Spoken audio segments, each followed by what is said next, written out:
အားလုံးမမြင်ပါပါကျွန်တော်နာမည်ကတော့မျိုးလွင်ကျော်ပါ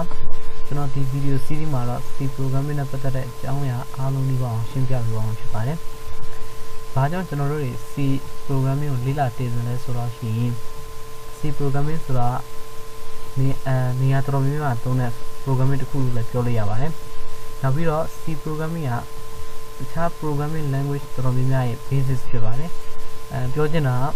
C programming ကိုသိတယ်ဆိုလို့ရှိရင်ဒီအကြောင်းအရာကိုသိတယ်ဆိုလို့ရှိရင်တခြားအကြောင်း language ကိုတစ်ခုကိုပြောင်းပြီးလေ့လာခြင်းနဲ့ဆိုလို့ရှိရင်လွယ်ကူနဲ့လေ့လာလို့ရပါတယ်။အဲ့လောက်ထိပြဿနာကြီးမားမားမရှိဘဲနဲ့ကိုအဆင်ပြေနဲ့လေ့လာလို့ရပါတယ်။ဒီဥစ္စာနဲ့C ဆိုလို့ရှိရင်တခြားဥစ္စာတွေနဲ့လည်းဆက်ဆက်မှုရှိပါတယ်။အများကြီးမပြောင်းလဲပါဘူး။နည်းနည်းပါပဲရှိပါတယ်။အဲဒါကြောင့်မလို့ကျွန်တော်ကတော့အရင်ဆုံး programming ကိုလေ့လာခြင်းနဲ့လူတွေရှိတယ်ဆိုလို့ရှိရင် C ကနေစလေ့လာစေချင်ပါတယ်။အဲဒါကြောင့်မို့လို့ကျွန်တော်အခု C အကြောင်းနဲ့ပတ်သက်တဲ့ဗီဒီယိုလုပ်ထားတာလုံးဝဖြစ်ပါတယ်ဟုတ်ကဲ့ပါအဲဆိုလို့ဒီအခု C အကြောင်းနဲ့ပတ်သက်ပြီးသွားလို့ရှိရင်အမှန်ဆုံးသိရမယ့်ဥစ္စာတော့ C ကုတ်တွေကိုဘယ်မှာရေးမလဲဆိုတဲ့ဥစ္စာအဓိကတစ်ခုပါဖြစ်လာပါပြီအဲဒါဆိုလို့ရှိရင်ပြောရမယ်ဆိုလို့ရှိရင် C ဥစ္စာကုတ်notepad တော့ဘာလို့မှရေးလို့ရပါတယ် notepad note plus လို့မှလည်းရေးလို့ရပါတယ်ဒါပေမဲ့အဲ့ဒီမှာရေးလို့ရှိရင်တော့မှအဆင်ပြေတာပဲရှိပါတယ်ဘာလို့လဲဆိုလို့ရှိရင်ကျွန်တော်တို့ကရေးရတဲ့ကုတ်တွေမှာအမှားပါတပါတယ်အမှားတွေကတော့အများတန်းရှိပါတယ်အများတန်းနှီးပါပဲအဲ့တော့အမှားဥစ္စာတွေကိုဒီဥစ္စာမှာရေးလို့ရှိရင်မတွေ့ရပါဘူးနောက်ပြီးလို့ရှိရင်compile လုပ်တဲ့အချိန်ကြလို့ရှိရင်လည်းတက် compiler တစ်ခု download လုပ်ဖို့လို့ရှိရင်ပတ်ထဲမှာအရင်ဆုံးadd လုပ်ပေးရပါတယ်အဲ့လိုမျိုးတွေလုပ်တဲ့အတွက်အလုပ်ရှုပ်ပါတယ်ဒါပေမဲ့အဲ့ဒါကြောင့်မလို့အလုပ်မရှုပ်အောင်တခါတည်း internet မှာ download ဆွဲလို့ရတဲ့ဟာရှိပါတယ်တခါတည်း compiler လည်းပါပြီးတော့အဲ့ဒါဘယ်နာမှရှိလဲရှိတဲ့ဥစ္စာတွေကပြသပြီးတော့software တွေရှိပါတယ်အဲ့ဒါတွေကတော့ code block လို့မျိုးဥစ္စာ C++ လို့မျိုးဟာအဲ့လိုမျိုးဟာတွေရှိပါတယ်အဲ့ဒါကိုကျွန်တော်ကတော့အားလုံးဒီပါတော့လူတော်များများမေးလို့ရှိရင် code blocks နဲ့ dev C++ ကိုသုံးဖို့ပြောစီချင်ပါပြောပါတယ်။ဘာဖြစ်လို့ဆိုတော့အဲ့ဒီဥစ္စာအလွယ်ကူဆုံးနဲ့အကောင်းဆုံးလို့လည်းပြောလို့ရပါတယ်။ကျွန်တော်ဒီဗီဒီယို series မှာကျွန်တော်တို့ code block ဥစ္စာပဲတော်တော်များများသုံးအောင်ပါဗျာ။တခြားဗီဒီယိုတစ်ခုနှစ်ခုလောက်ပါပဲ dev C ဥစ္စာကိုပြပြမှာဖြစ်ပါတယ်။အဲ့တော့ကျွန်တော်တို့လိုရဥစ္စာ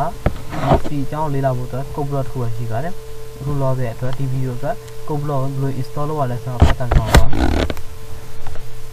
အဲ့အတွက်ကျွန်တော်တို့ browser သွားပါမယ် browser နေမှာဒီ code block ရဲ့ official website ကိုသွားတာပေါ့နောက်ပိုင်းဆိုရှင်ဒီမှာ download လုပ်အတွက် download စီကိုသွားပါ download ကနေမှာဒီ download the binary release ဆိုတော့ရှိပါတယ်အဲ့ဒါကိုနှိပ်လိုက်ပါဒီမှာတော့ကျွန်တော်ကတော့ Windows version သုံးတဲ့အတွက် Windows version code block ကို download ဆွဲဖို့လိုပါတယ်တကယ်လို့ Linux သုံးနေရဆိုလို့ရှိရင်ဒီမှာရှိပါတယ် OS သုံးနေဆိုပြီး OS ကိုထောက်လိုက်ရင် OS ပြီးရောက်ပါမယ် Mac OS ကျွန်တော်ဒီ video လုံးနေအချိန်မှာတော့ version က 60.01 မှာတကယ်တော့ကြောင်းနေပါကို download ဆွဲတဲ့အချိန်မှာဒီ version မဟုတ်ဘူးဆိုလို့ရှိရင်ငါပြဿနာမရှိပါဘူးအားလုံးဒီမှာတူတူလောက်ပါပဲအခုဆိုကျွန်တော် download ဆွဲမှာတော့ download ဆွဲလို့ဆို 60.0 mingw setup.exe နဲ့ဆုံးတဲ့ဥစ္စာကို download ဆွဲရပါတယ်အဲ့မှာ compiler တစ်ခါနဲ့ပါပြီးတော့မလို့ပါ download ဆွဲဖို့က link ကကြတော့ဒီမှာ download from ဒီမှာအောက်မှာ link နှစ်ခုစီရှိပါတယ်ဒီဥစ္စာဒီ version ရဲ့ဥစ္စာကို download ဆွဲဖို့တဲ့ဒီနေရာနေပေါ့ဘယ်ဘက်ဥစ္စာကိုကျွန်တော်ယူပြီးလုပ်လိုက်download ဆွဲပါမယ်ဒါပေမဲ့ဘယ်ဘက်ကပဲလို့မဟုတ်ပါဘူးညာဘက်ကဥစ္စာနဲ့ download ဆွဲခြင်းနဲ့ဆိုတော့ဆွဲလို့ရပါတယ်ကိစ္စမရှိပါဘူးကျွန်တော်ဘယ်ဘက်ကဟောင်းနှိပ်လိုက်ပါမယ်